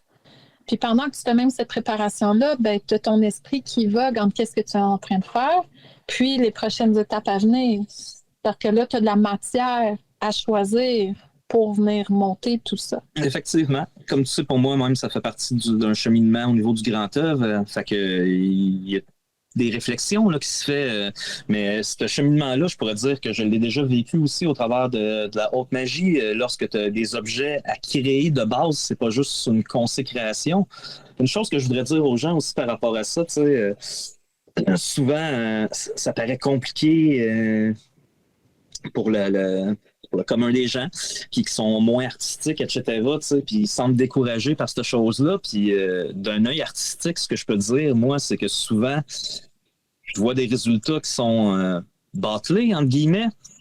Fait que je conseille aux gens qui craignent de créer leur objet, de tout simplement mettre l'énergie qu'il faut, de s'appliquer à fond, c'est tout. Puis en général, lorsque tu t'appliques à fond pour écrire droit ou quoi que ce soit, c'est pas obligé d'être complexe en tant que tel. Là. Mm-hmm. Mais je pense que tout le monde a les moyens justement d'écrire droit, quoi que ce soit. À la base, juste une feuille, un papier, c'est de commencer quelque chose ou de choisir sur quoi tu vas écrire. Puis il y a se renseigner aussi. Tu sais, là, on a nommé sigil assez rapidement, mais avoir envie d'utiliser des symboliques, ça demande une certaine étude. Fait que ça te demande un peu de lecture aussi. Fait que même avant de se lancer, on peut se renseigner. Puis on peut utiliser des symboles qui sont très faciles et qui existent. Si on parle juste des symboles des 4 éléments. La spirale, on sait tout ce que ça veut dire, le cercle, le carré, le triangle. Il y a des formes simples comme ça, on n'a pas besoin d'aller Les éléments semblent très simples en fait, mais c'est des études très approfondies lorsqu'on plonge dans ça. C'est une des choses que moi-même, je me disais, je comprends c'est quoi les éléments au départ de mes recherches, puis j'y suis revenu très souvent finalement en me disant aïe, c'est donc bien plus large que qu'est-ce que je croyais. Puis ce que tu dis s'applique à tous les niveaux, même aux niveaux les plus basiques. Lorsque tu crées des objets, exemple en magie cérémonielle, ben des fois, tu as confectionné des choses là, à partir de rien. Fait que tu vas avoir peut-être à couper une planche de bois, etc. Ben, que ça soit de s'informer comme il faut pour comment couper droit, ça fait partie de ta démarche magique, de t'appliquer sur comment bien faire la chose. Exactement. Pour moi, c'est des parties comme ça que justement, faut s'appliquer du début jusqu'à la fin, puis là, il se crée une relation avec l'objet. Lorsqu'il commence à se créer une relation avec l'objet, on est après le charger au niveau de l'âme en tant que tel. On est après mettre une charge émotionnelle au travers, une charge affective. On est après incarner l'objet. Puis après ça, ben, il y a mettre de l'esprit aussi dans l'objet. Mettre de l'esprit, pour moi, ben, c'est un peu plus comme transmettre une direction, une structure, une intention. Puis c'est là que cela, ça doit être aligné avec l'esprit de l'objet de base. Par exemple, on utilise les pierres, les métaux, etc. Oui, exactement. Puis, oui, c'est très intéressant tout ça. Fait que, puis une fois que tu arrives à la fin de ce processus-là, ben, c'est quelque chose qui a pris une importance assez grande dans ta vie. Exactement. Hein, parce que tu as mis du temps. Puis, on en a déjà parlé de ça, mais quel est le plus grand sacrifice en 2025-2026 qu'on peut faire dans ce monde, c'est ça, qui roule vraiment trop vite? Ben, c'est le temps. C'est une partie qui est très souvent connotée négative au travers des magies cérémonielles, qui est vue comme trop complexe, mais lorsqu'on voit ça de cet œil-là, qu'on fait la démarche, c'est très intéressant de s'appliquer justement puis de mettre le temps. On se rend compte que la confection de l'objet qui va servir pour le rituel, ou etc., là, comme vous voyez, même moi, ça s'applique au travers de mon cheminement alchimique, justement, ben, tout ce moment-là, le rituel est commencé déjà. Puis par expérience personnelle, je peux vous dire que parfois même, c'est les moments les plus forts. Le moment que tu fais le rituel ou la distillation, c'est un peu juste comme la cerise sur le sundae. En bout de ligne, tu te rends compte que cette partie-là de cheminement, il fait vraiment quelque chose qui s'est passé de grandes choses en bout de ligne. Oui. Puis au travers de ces travaux-là aussi, avec la matière, ça apporte un rapport alchimique, même si vous êtes juste en magie, justement, ou en magie naturelle, etc. Parce que lorsque tu travailles comme ça, à faire un outil ou quoi que ce soit, tu développes vraiment une relation avec la matière. Puis là, c'est là que l'expérimentateur, il a place dans l'expérience, vraiment. Puis là, on tombe complètement dans un côté alchimique de la chose. Là, l'objet nous travaille, puis nous, on travaille l'objet en même temps. Exactement. Un coup que c'est fait, tout ça, généralement, ben, ton objet, il va être vibrant autant que un objet que tu te serais fait donner par ta grand-mère, puis que tu as à cœur, là, je veux dire. Là. C'est ça, bien consacrer un objet, là, en quelque part, devient chargé comme des objets qui ont des décennies de charge, d'une certaine manière, qui ont été faites de façon naturelle. Comme un concentré exactement. Que tu fais avec cet objet-là. Il y a Anina qui parle, qui répond à Clan du Lac. Bonjour Clan du Lac, bonsoir en fait. Donc juste pour en revenir, une petite affaire vers le chat.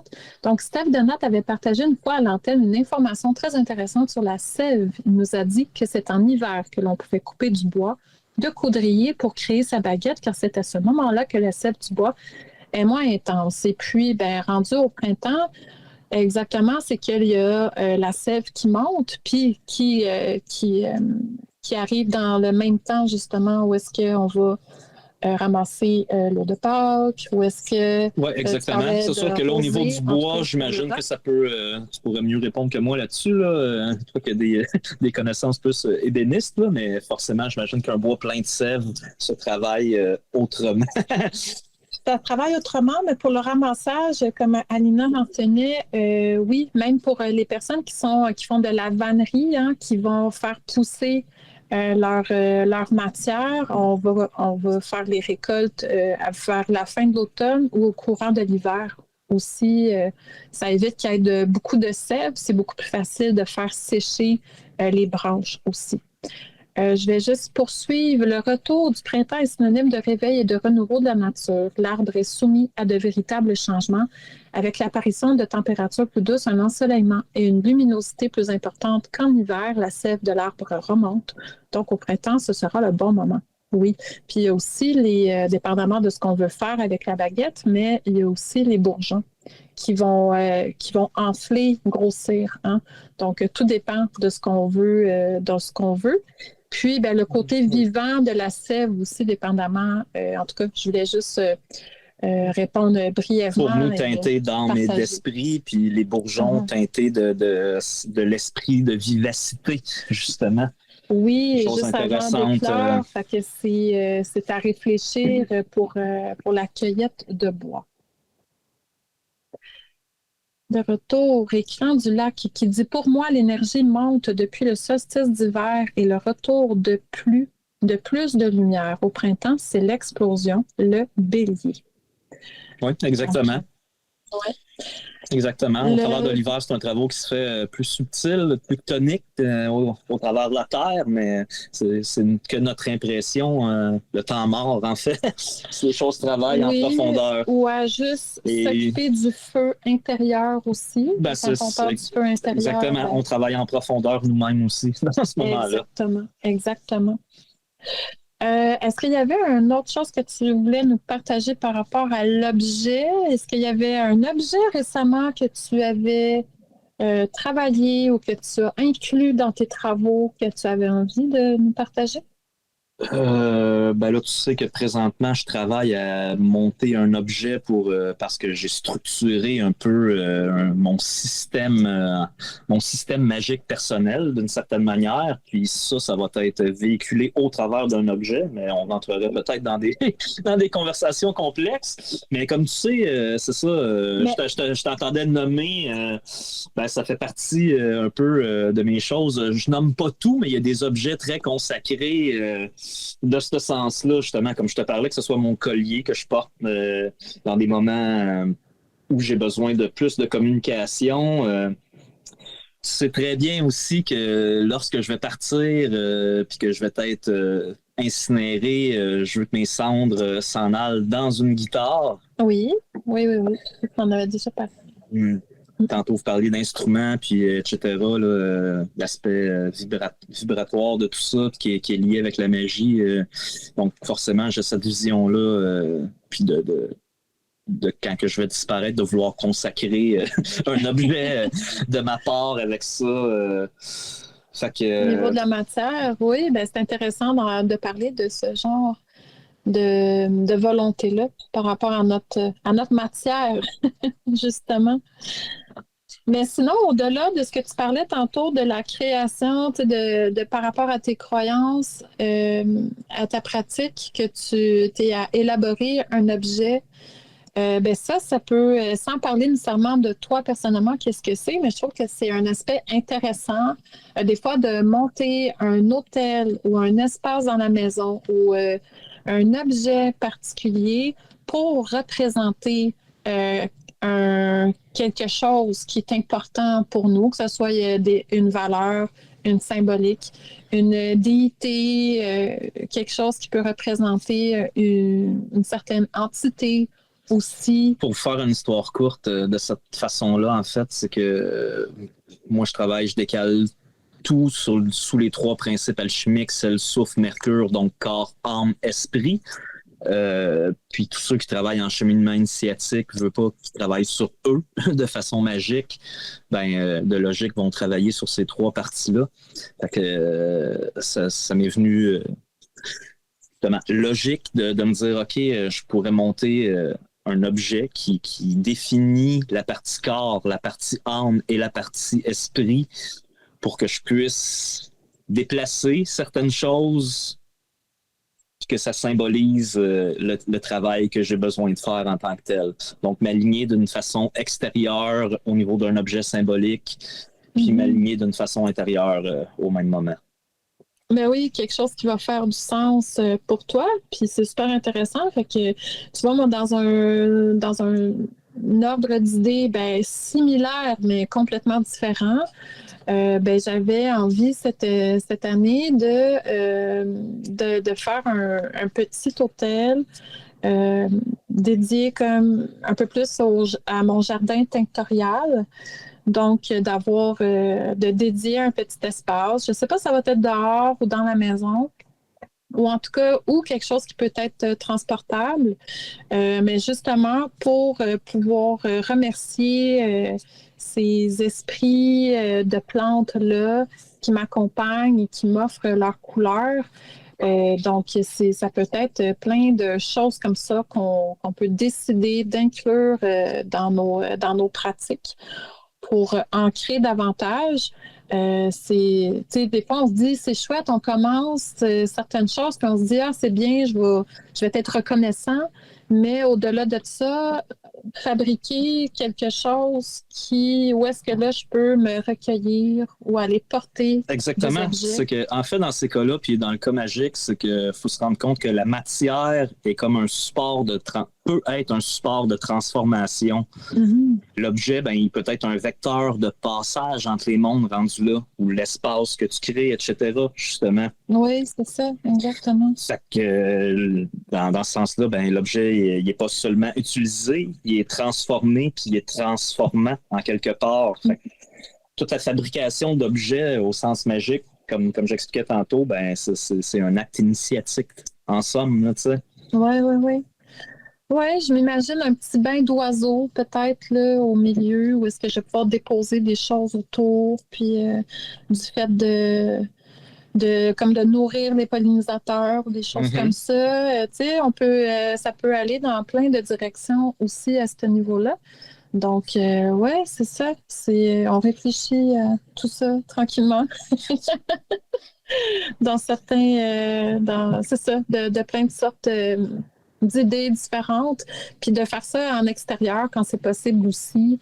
Si vous avez même un petit balcon ou une fenêtre qui peut être dédiée, des fois un petit peu plus à la pratique magique, symbolique, aussi, ça peut être vraiment, vraiment agréable. C'est ça.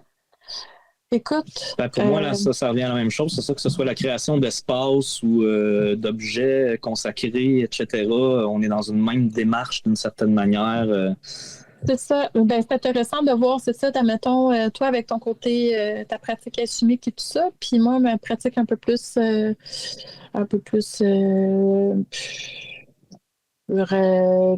j'ai racine dans la tête, mais moins cérémonielle, peut-être, plus intuitive, mais on se comprend ça fait comme un parallèle quand Bien même. Sûr.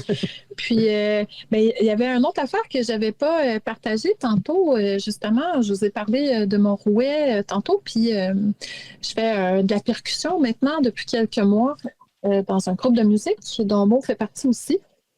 Puis, j'ai fait l'acquisition d'un nouveau tambour. En fait, c'est une caisse claire.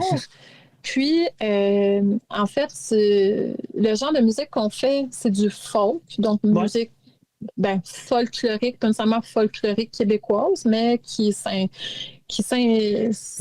dans plus du Mississippi, etc.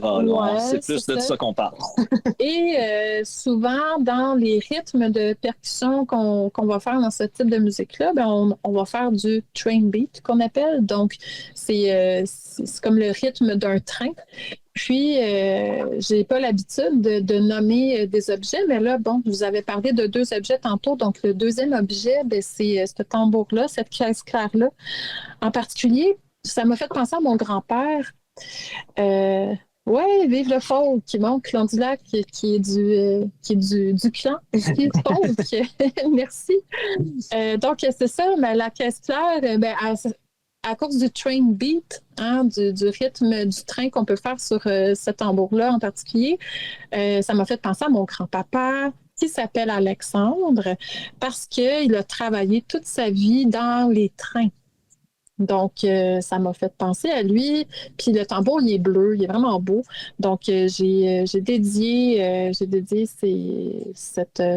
cette caisse claire-là à mon grand-papa Alexandre. Qui sera chargé magiquement au travers des pratiques et des futurs spectacles. Ben, c'est ça, exactement. Fait que je vais voir avec mon papa s'il n'y a pas un petit objet, quelque chose que je pourrais, ou je vais peut-être juste mettre un collant de train. Je sais pas. On va voir, en tout cas. Pour avoir des gris-gris éventuels. Oui, c'est ça, exactement. Donc, on sacralise un peu les objets autour de nous, puis c'est ça, même un objet neuf comme ça peut se retrouver à avoir une symbolique plus grande que ce qu'il porte en tant que tel, hein, qui est le rythme déjà, qui est déjà très bien. Donc, merci beaucoup. Mo, y avait-tu un dernier mot que tu voulais ajouter? Non? Bon, ben c'est parfait. Écoute. Merci à toi. Ben, merci tellement. J'espère que vous avez apprécié ce moment alchimique en compagnie de notre alchimiste maison, que vous avez apprécié ce 2 heures, cette lecture aussi dans la deuxième partie. Dans la première partie de la deuxième heure, j'adore vous faire de la lecture. Donc, c'est ça, on se revoit. On se réécoute, réentend, partage au mois de mars. N'hésitez pas si vous avez des questions, des commentaires, des sujets que vous voudriez qu'on élabore au courant de l'Observatoire en Scorpion. Vous pouvez toujours nous écrire sur les plateformes de Radio Antasia. Ça va nous faire plaisir de vous lire, de vous répondre. Notre prochaine réunion, notre prochain observatoire sera le 28 mars. Nous serons au printemps, mesdames et messieurs. On aura sûrement commencé à faire nos semis. Donc, nous verrons bien ce qu'il en sera rendu là. Et d'ici là, prenez soin de vous, prenez soin de votre pratique magique et on se revoit dans un mois. Replay, ça s'est passé sur Radio Antasia. Radio Antasia.